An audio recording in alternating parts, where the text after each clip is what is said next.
Is the economy really that good? Is it going the way we thought it is? All this and more on the Self Evident Podcast.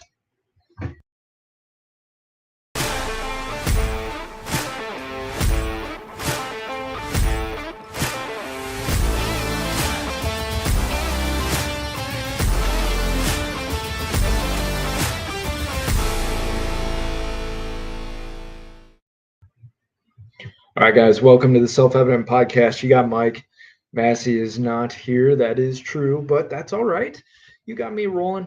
And Massey and I had talked about the economy because, of course, what you're hearing about from especially the Biden administration, the Harris administration is really what it is. Let's be real. The economy's great. Everything's good. Everything's fine. It's all great. But the question is it really? And Massey had pointed out something to me yesterday, Chapter 11 bankruptcies. So we're going to talk about that. I know that sounds boring. I get it. But there's something interesting going on, and this stuff fascinates me. And you may remember we talked a little while ago about, like, is there a collapse? Is it all going to fall apart? And the question is it? No, I don't think that there is a world-ending collapse that's coming around tomorrow. But Massey had pointed out these Chapter 11 bankruptcies. Oh, that's interesting. So I look through it, and I will say there's a couple of red flags that I see that it points to a larger picture, I guess, is what we could say. And so we're going to look at this. We're just going to see, hey, what's going on? I am going to add a couple of slides, so stick with me, because these slides I really think are important to this talk. Okay, I uploaded those. But let's start with Chapter 11 bankruptcies. What's going on here? So what is a Chapter 11? This is where basically a company says, okay, we can't fulfill our debt obligations, we're going bankrupt, and it's a reorganization of the company.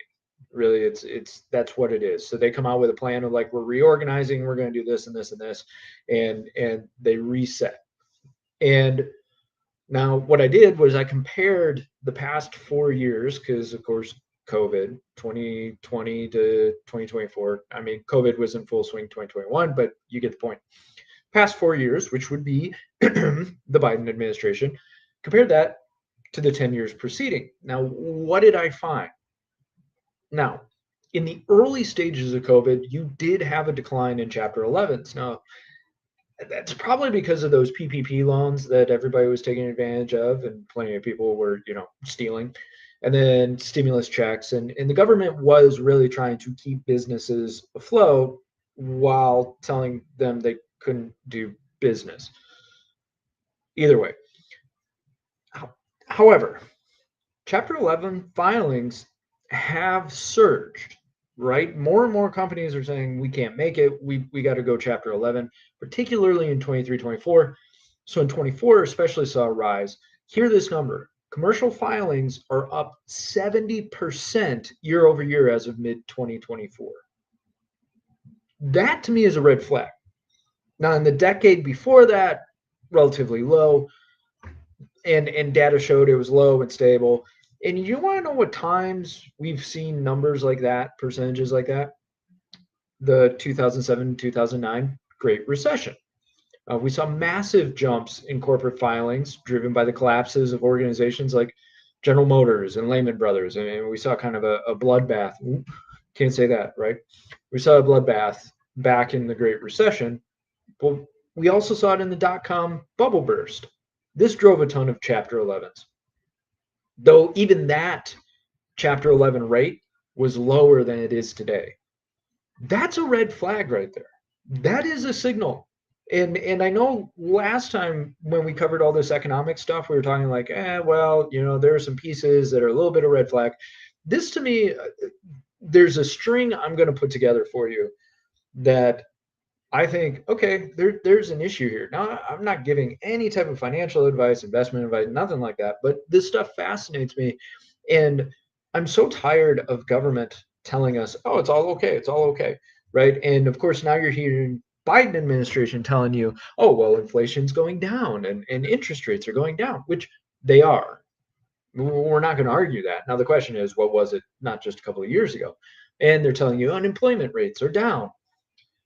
it's kind of like, look over here, see the birdie. What's going on behind the scenes? And that's really what I want to get into. And this chapter 11 stuff was really that door that opened to all of this for me. Now, so remember that number. We got 70% year over year, chapter 11's it's up 70%.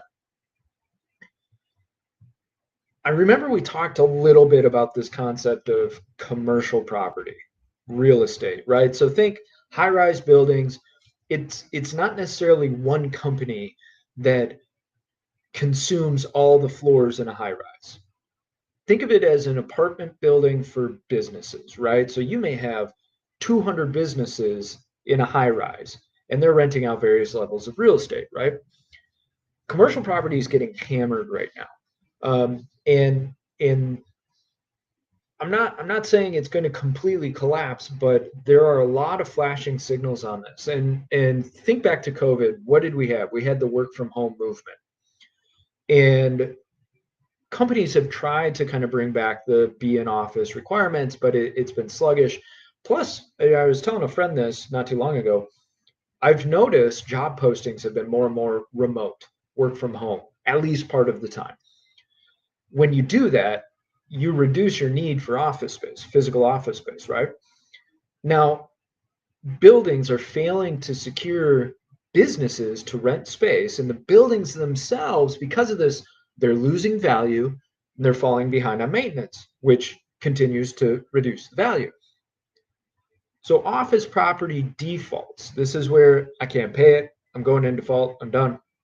In commercial mortgage-backed securities, so these are, we talked about like these securities, these collections of these things, are expected to reach 8.1%, rising to 9.9% by 2025. That's shy under 10%, 1/10 going into default.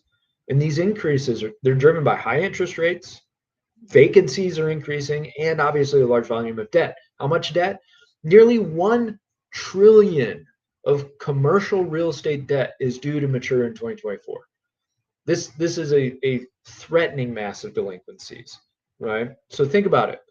When interest rates are higher, credit has tightened a little bit, and banks are recognizing that the environment of office buildings, they're filled to the brim with middle class, educated, white collar labor. This is most likely shifting away. Mind you, all this sitting on a massive debt bomb that is about to mature. There doesn't seem to be a relief in sight, especially when you consider where all the jobs are going. Now, I'm going to show you a chart. Those of you listening, you're not going to see this chart, but it's okay. I'll describe it. Look at this chart. Now, this chart, this is native versus foreign-born workers.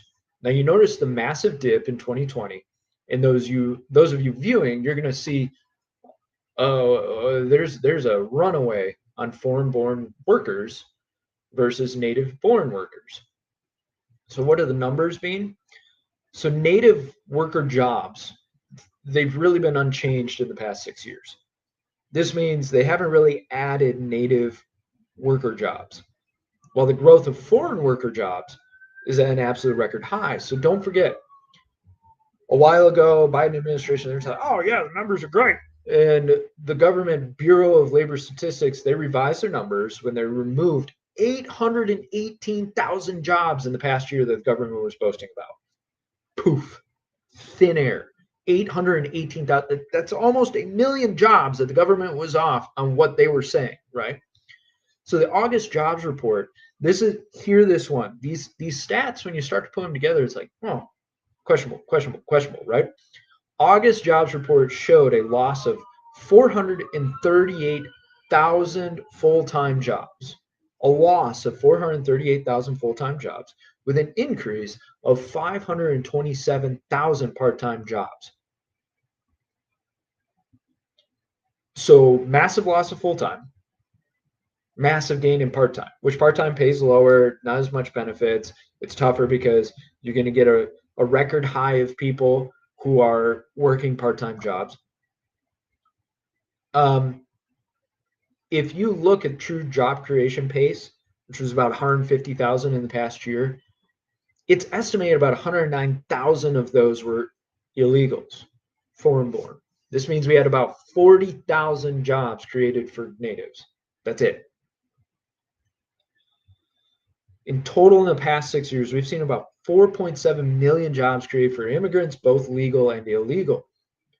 And since June of 2023, a little more stats for you. Don't worry, I'll put all of this together for you in a second. The US has added a little over 2 million part-time jobs while losing 1.5 million part-time jobs or full-time jobs. So with the number of people who hold multiple jobs has jumped to an all-time high of over 8.5 million. In other words, yeah, we're adding part-time jobs, and there's a lot of people who are picking up several part-time jobs. So how is the economy? What's going on here, especially with the whole Chapter 11 thing? And I don't believe the economy is about to collapse. You know us. You know we're not those doom and gloomers, right? But let's add in the Democrats' inability to understand a functioning economy and what works. There's a massive influx of illegals. There's expansion of welfare assistance and programs at state and federal levels. We are about to see a massive growth in retirements, right? The boomers are coming of age of like, I'm done, I'm out of here, especially if the economy's not great. If they can make ends meet and rely on Social Security, that's what they're going to do, which is also another warning sign, red flag, right? And then you price in programs that attempt to get illegals into houses, which also strains the housing market. And you start to put these things together, and it's like, man, I don't think we're in a great position for the next couple of years. Now, what do I know? Not much. It's just enough to be dangerous. Okay, but what I can say is inflation is slowly cooling off. Prices of food, gas, and all that has slowed down in terms of inflation, right? Gas is actually down 10% from what it was last year. Okay, let's be realistic with ourselves. Food eaten at home is up about 9.9% as opposed to the multiple percentage points in the last couple of years. Interest rates seemingly have stabilized at about 6 to 7%. But we're not seeing full-time job creation for native workers that we need to be. We're watching people pour into the multiple part-time job world, and we're watching obviously the creation of a lot of foreign-born workers, which the vast majority are going to be more lower skill, less specialized, more in the agriculture sector, the industrial sector, the construction sector, that kind of stuff, right? So what are they telling you? What's the establishment telling you? Well, of course they're telling you, oh, well, GDP is up. It's 3.6, 3.0%. It's good. Things are growing. And GDP, it's this interesting thing. Well, we've talked about Paul. I was talking to Paul earlier today about this, and they use the same metrics year after year. So it's kind of like, okay, at some point it's when you break apart the pieces, it's not necessarily red flags on it, but I do question like the ways they put these things together. I mean, government spending is one of the categories that they add together for GDP, and it's like, well, I mean, government spending. To me, that's not great. You know, I don't want my government spending money, but some people would say, oh, well, that's good. The problem is debt, right? So they use consumer spending. I'm trying not to bore you guys with all the details, but I gotta show you some stuff in order to get you to what I think is going on and why this matters. But consumer spending, what they do is basically like, hey, are consumers spending more? Now, if you think about it, inflation has been crazy lately. You know, it's finally starting to cool off. But household debt is also increasing. So if we've got household debt increasing, right, it rose 109 billion in the third quarter of 2024. In other words, that consumption, it's actually being driven more by inflation and household debt, especially if you don't have job creation and wage growth, right? And debt drags progress. So you'll have those few people like a Robert Kiyosaki who says, no, debt is good. It's an asset. You use debt to create wealth. That's true, but the vast majority of people don't use debt to create wealth. They use it as a stopgap. So what they do is, I can't make ends meet, so I'll use a credit card to pay my bills and buy some food, and then I'll just pay it off. Well, that credit card's what, 20%, 24%? That debt is sucking money away from them, right? So it's a drag on their household progress. So to say, hey, that's valuable in terms of the GDP, I don't know. But this is where it gets shaky of like they'll tell you, oh, it's good because GDP is going up. Yeah, that's cool, but we've got to look at more metrics in something like this. And the whole reason that I'm talking about this, I know this is a bit off the beaten path for self-evident, but one of the things we want to get across to you guys is look into why you're being told what you're told. And this isn't necessarily they're always lying at you, but they'll try to trot out the most rosy things, right? The whole like immigration border crossings are down lower than even Trump. Why? Because they're funneling them in through ports of entry. So when you tell me, oh well, border crossings are down, they expect the American public to go, oh well, crossings are down, they're doing good. Trump's lying. When in reality, what they're really doing is they're trying to drive people away from just crossing the border and they're pushing them into ports of entry, which of course they're not rejecting them. They're taking them in and flying them where they want to go. And Harris administration's response, if you notice during that debate, the only economic policies they've really got, and I've watched more videos of her trying to answer economic questions, and she's basically talking about like hard work and ambition and drive and blah, blah, blah. It's money. You give money. The whole $25,000 for houses. And one thing that people are trotting out, and please be careful when you trot this next one out, because you got to know all the facts on it. It's the unrealized gains tax, this whole 25% unrealized gains tax. People are trying that out and putting out the numbers. And yes, the numbers are correct in what that would do, even if you haven't realized those gains. But the policy is for those who have over $100 million in assets.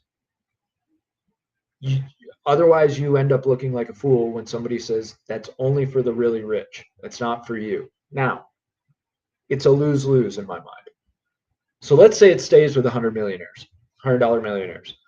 They're going to act accordingly, and they're going to move away from investments which produce unrealized gains. This could be disastrous for investments and building up of new capital, which a woman who grew up with a Marxist professor father and has plenty of ties to the communist Chinese presence in San Francisco, along with Tim Walz, which we covered recently. She wants price controls and to attack the creation of capital through unrealized gains. Strange. The playbook is making itself clear.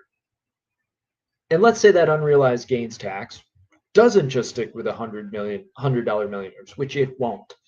It will begin to lower the threshold, and suddenly mom and pop with maybe a $2 million retirement fund, suddenly they see themselves on the hook with a $500,000 tax bill. That's a punch in the gut. That's tough, right? And that's massive. So when you string all of these together, you look at there's no job growth for native born, for the large majority sector of white collar, specialized skills, information sectors, technology sectors, that kind of thing. There's not really job growth going on in there. You couple that with pressures, right? Now inflation and interest rates are starting to cool off. Okay, that's cool. Household debt, it's not outrageously climbing, but it's climbing, right? But then you look at the commercial sector. You say, okay, we're not adding massive numbers of specialized jobs. Yet, the commercial sector, you're seeing an increase in Chapter 11 bankruptcies, and you're seeing the commercial real estate that's about to really get walloped, right? And again, I was talking to Paul, and I kind of wonder, like, is this a move back towards industrial agriculture and construction, right? More of a industrial nation setup.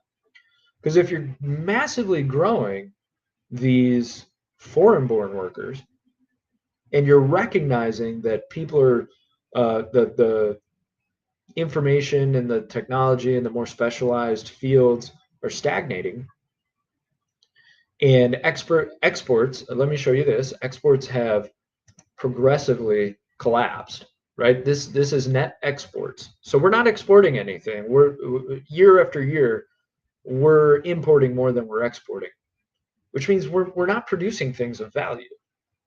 We're taking in things of value, purchasing those real things of value, right? And so you got to wonder, is this a great reset? Is it a shifting of the American economy on a whole? And you cannot say, oh, you're just being racist. I mean, look at what's going on with the Haitians in like Springfield and those types of cities. People are talking about, oh, they're going to the factories, right? So your factory work, your ag work, obviously for Latin Americans, and then your construction, which yeah, I worked roofing, right? Guess what? 95% of the guys were Guatemalan, Honduran, Ecuadorian, Mexican, right? There's pretty few white guys. And I don't think that's going to change anytime soon. And so I do wonder, like, are are we kind of in for it as we see a massive shift in how America is structured? And I'm not running around with my hair caught on fire, but I was also having a conversation with somebody last night that you're witnessing this next generation, and here's where the hope is. They're they're recognizing the value of community, of locality, of setting down roots, of building family structure. And we're in a weird transition, right? Because we've very much been in this globalized structure for a while now, individualized structure. And I think this next generation, you are witnessing a group of people who are trying to figure out how to get back to their roots. Um, and you're watching the collapse of big things, and I mean that in size and scope. You're watching kind of a downfall of the establishment church movement. You're watching kind of I don't want to say a collapse, but a reorganization of what it means in terms of big corporations and all that. And again, there will always be big churches, there will always be big corporations, but where's the focus, right? And I do wonder, like, are you watching, as this happens, a reordering of what it means to be a person living in America and how you interact with the rest of the world? Now, more purchases are going online, like Amazon and all that. You're seeing a consolidation, but I think you will see a growth of the local economy, right? And the person I was talking to last night, he was like, you're seeing more and more. These young kids are the ones going to the farmers markets and buying their food local. It's the old people who don't tend to care about that, right? They're used to their Walmart, their Winn-Dixie and all that.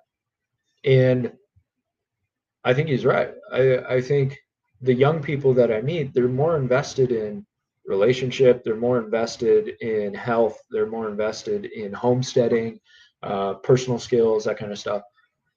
So it's just, hear me out, but it's kind of an interesting time to be alive, because you're watching what got set up in the 50s, 60s, 70s, 80s, 90s, and it kind of peaked in the 2000s, 2010s, and I think it's just starting to curl back down, and that's okay. That's okay. But there will be some difficulties. There will be some tightness. There will be some struggle as we watch the transition. Now, I think politically, yes, you're gonna. We're at a crossroads. I am not one of those to say this election is the most important ever. I think this is basically the moment of doubling down or clawing back. And if Harris gets elected, it's a double down and it's a full-throated shift, transformational shift of what really you could say before Obama, Bush kind of started, but Obama really put it to the rails and started it moving down the tracks. And I think Harris would complete the job. And you would see a massive regulation state You would see nationalization of companies. I do believe, and I'm not trying to be conspiracy theorist. You would see a crushing tax policy. You would see a rejection of free market capitalism in all its nature. Granted, Massey and I have talked about this. We are not in free market capitalism. Government should be an arbiter. Government should not be a part of the process. They should not be friends with companies. They should not be making deals with companies, should not be protecting companies, and they shouldn't be picking winners and losers, which we saw in COVID, right? And if you get Trump in office, you're going to see straightforward businessman style economy, which everybody's happy with. And yeah, I agree with you. But what happens after 4 years? Where are we at in 4 years, right? There's got to be a transformational fundamental shift from the bottom up.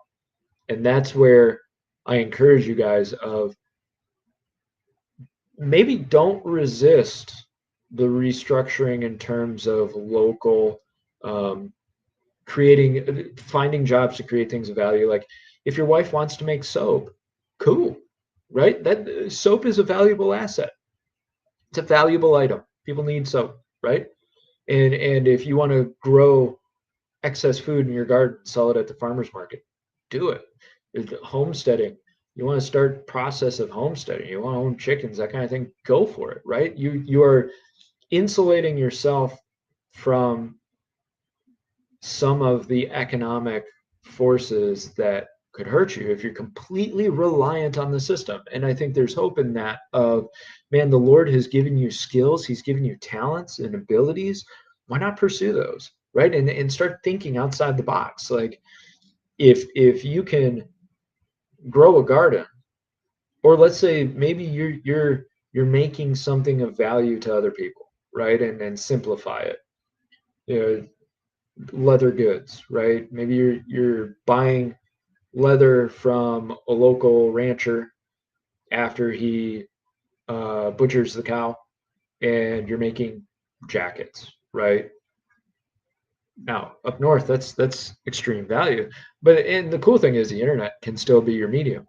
And I know I'm getting off topic a little bit, but I think when change comes, we can either be caught flat-footed or we can embrace it to a certain extent and we can be okay with it and open our hearts to, okay, Lord, how do you want me to embrace this change? What do you want me doing? How do you want me to see these things? Because if we can do that, if we can accept in faith that things are changing, when we step off that cliff and we don't hold on to the things that we typically want to hold on to, right? And that may even include your house, right? What does it look like to keep your hand open with the Lord? And you become much more of that buoy in the water as the waves rise and fall. You're riding with the rises and falls, as opposed to sinking under the tidal wave because you were holding on so tightly to that anchor that didn't really matter, right? And I get it, a house is a very important thing. I'm not saying a house doesn't matter, but if you can open up your hand and go, you know what, Lord, if I have to lose it, I have to lose it, but I trust you. That's how you handle these situations.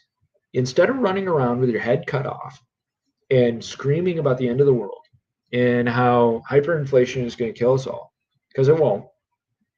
You look at Weimar Germany, you look at Zimbabwe, you look at all these places, guess what? Every currency collapse in the history of the world, you know, they can usually string it along for a certain amount of time. But if you look at Weimar Germany, you look at Zimbabwe, all these places that had hyperinflation, guess what? Most people survived. And you can too. And it may be a restructuring of everything, and that's okay. And that's honestly my hope is, Lord, I got faith that you're going to carry me through. It may not look right, it may be rough, but you're going to carry me through, and eternally I'm secure in you. So I do what I got to do in this life, and when you say, okay, you're at your end, so be it. And I'm not making prophecies on it's all over. I'm not making prophecies on it's all going to get better and it's going to be great. I'll leave that to other people. But I will say God has given you skills, resources, ingenuity, and instead of burying that talent, go out and use it, right? You think about the parable of the talents, the one with the single talent, he buries it in a field. And that blew me away not too long ago. Wait a second. He had money, and at the very least, the master says you could at least put it in the bank. Very true. At the very least, he could have bought some seed and planted a crop, right? Like he planted the one thing that would not grow in that field when he could have used it to buy wheat seed or something. And he could have grown a crop, and at least that crop would have been a growth, right? So don't take your skills and bury them. At the very least, apply them in the field that they're supposed to be, and God will grow the crop, right? He'll grow it. He'll help you. He'll guide you. And when you're responsible with little, he'll give you more. And that's an encouragement of you can trust him in that process. You got to be willing to say yes, though. And you can't be afraid. You can't be afraid to take that step. And I get it, fear comes up. Totally understand. You got to answer that fear with faith. So I'm going to go ahead and end it here. Not that long, but I wanted to throw you some of those numbers, especially this whole chapter 11 bankruptcy thing. It is commiserate. It signs along with a sense of what has happened in crises. And you look at the market is, by pretty much all indicators, very overvalued. That's kind of a whole different topic. But you start putting these things together, and it's like, where are we headed? Especially if you get a Harris administration, which is not going to help things at all, and not going to help things. This is where I say, just be prepared with creative solutions. Start setting up those creative solutions now. I'm not telling you just go out and buy a bunch of dried food and buy ammunition because it's all going to collapse. No, be prepared, do what you need to do, but invest in some alternatives, right? And it could be as simple as selling soap, or learning how to can and being able to sell that. Selling crops you make, making simple things. Heck, learning some woodworking skills and learning how to make a chair. You can sell a chair, and I think you're going to see kind of a refinement of what it needs to live and produce. So I'll leave it there. Guys, we love you so much. We're so grateful for you, thankful for everything you do. Please, by all means, go to theselfevidenttruth.com. Get yourself a shirt, right? Just like this. And if you wish to become a monthly sponsor, monthly member of the Torchbearers, by all means, go to theselfevidenttruth.com, click that donate button, become a member, help support us in what we're doing. So I'm going to sign off, give you the sign off screen. Guys, I love you. Have a great day.